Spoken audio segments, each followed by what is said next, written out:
So, okay, Anthropic just dropped Sonnet 4.6, and yeah, I had to stop everything and actually look at this one.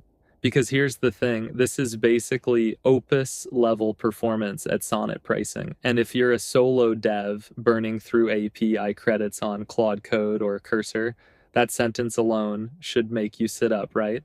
Just real quick, I'm Daniel, 8+ years building iOS apps, went full solo after Dub 25. And honestly, I haven't looked back. I've shipped over 15 apps now, all Swift UI, all built in public. And somewhere along the way, I realized, okay, I need a real place for devs like me, not another tutorial dump, not some AI clone factory. So I built Crafters Lab. It's at crafterslab.dev, and it's basically everything I wish I had when I started going solo. My full playbook, all the MD files, the Claude Code skills, the Notion agents, Swift Brain for fine tuning your own models, the whole thing. If you're already in there, you already know. If you're not, I don't know, stick around and maybe it'll click. Okay, so here's where it gets real for anyone running solo and actually paying for API calls. Sonnet 4.6 benchmarks, almost identical to Opus 4.6 on coding tasks, like really close. And if you've been using Opus through Claude Code or piping it through Cursor, you know what that costs. It adds up fast, especially when you're iterating on something and you're going back and forth 20, 30 times in a session. So on paper, this is huge, right? You get that same level of code reasoning, that same ability to understand your project structure, but at Sonnet pricing, $3 per million input tokens instead of 15. That's a massive difference when you're a one-person shop. And yeah, here's where I need you to pay attention. Not all tokens are priced the same. Below 200,000 tokens in your context window, you're at the normal Sonnet rate, fine. But the second you cross 200,000 tokens, the price jumps to $15 per million input, 5 times more. And look, if you're working on a real code base, not some toy project, you're going to hit 200,000 tokens faster than you think. Your project files, your rules, your conversation history, it all stacks up. So here's where I'd actually think about this. If you're using Claude Code and you're feeding it your entire project context, which honestly is what makes it useful, you need to be aware of where that 200,000 line is, because 1 minute you're getting Opus quality code suggestions at a bargain, and the next you're paying Opus prices anyway. It's not a deal breaker, but it's the kind of thing that can catch you off guard mid-sprint if you're not watching your token usage. And nobody wants to find out they burned through their budget because the context window quietly ballooned. Okay, so here's where it gets interesting, and this is the part that actually surprised me. So Sonnet 4.6 has a 1 million token context window. And I know every model announcement throws big numbers around, but for solo devs, this one actually matters. Here's why. When you're on a team, right, you can split things up. Someone knows the networking layer, someone else owns the UI, someone handles the data pipeline. But when you're solo, you are the entire team.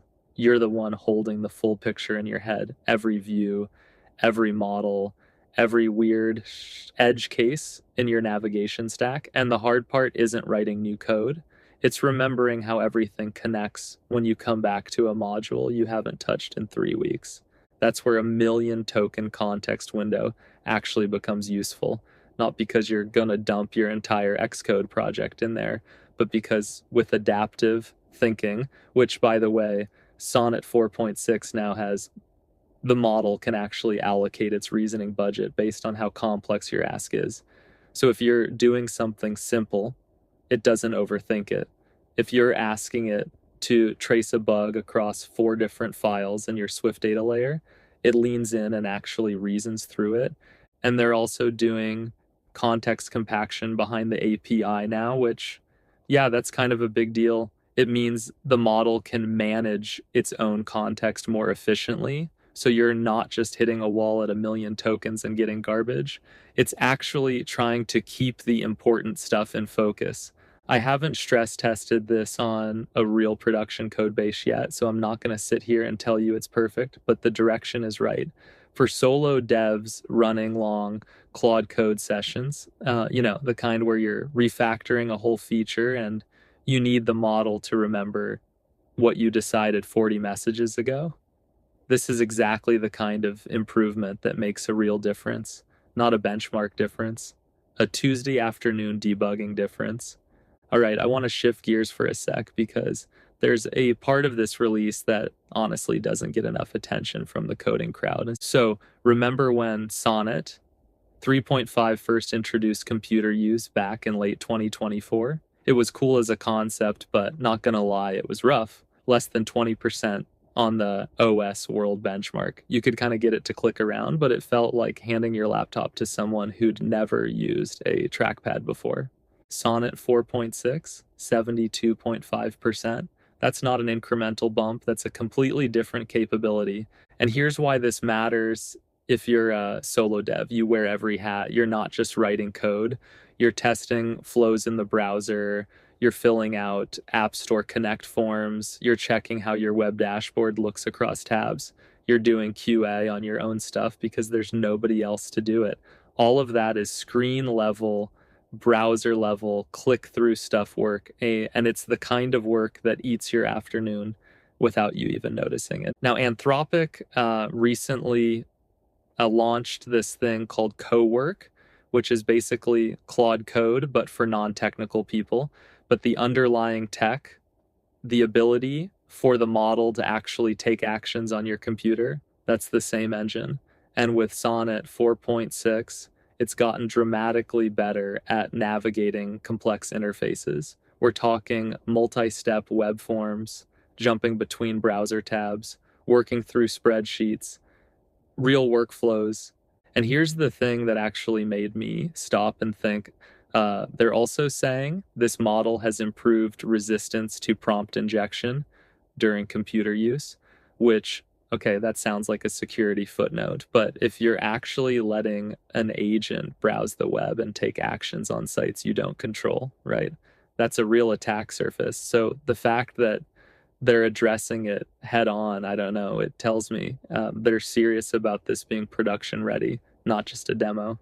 For what it's worth, I think computer use is going to become one of those things that solo devs look back on and go, how did I ever do all of that manually? Like, imagine your agent running through your entire onboarding flow after every push, checking every screen, every edge case, while you're actually writing code. That's the dream. And with this release, it feels a lot closer than it did 6 months ago. So, yeah. If you're still here, honestly, you're a legend. Look, Sonnet 4.6 is not going to change your life overnight. No model drop ever does. But the pieces that matter for solo devs, the pricing structure that lets you get Opus quality coding, help without Opus tier bills, the million token context that actually remembers your code base, and computer use that's finally getting to the point where it can handle real tasks. Those are real. And if you're already running Claude Code or Cursor in your daily workflow, this is the kind of upgrade that just quietly makes everything a little smoother. And honestly, this is exactly the kind of stuff I break down inside Crafter's Lab. Like, not just the announcement, but what it actually means for your stack. Right now in the lab, SwiftBrain has a full vault of curated Swift and Swift UI context that you can feed straight into Claude or Cursor. So when a model like Sonnet 4.6 drops with better long context reasoning, you're actually set up to take advantage of it.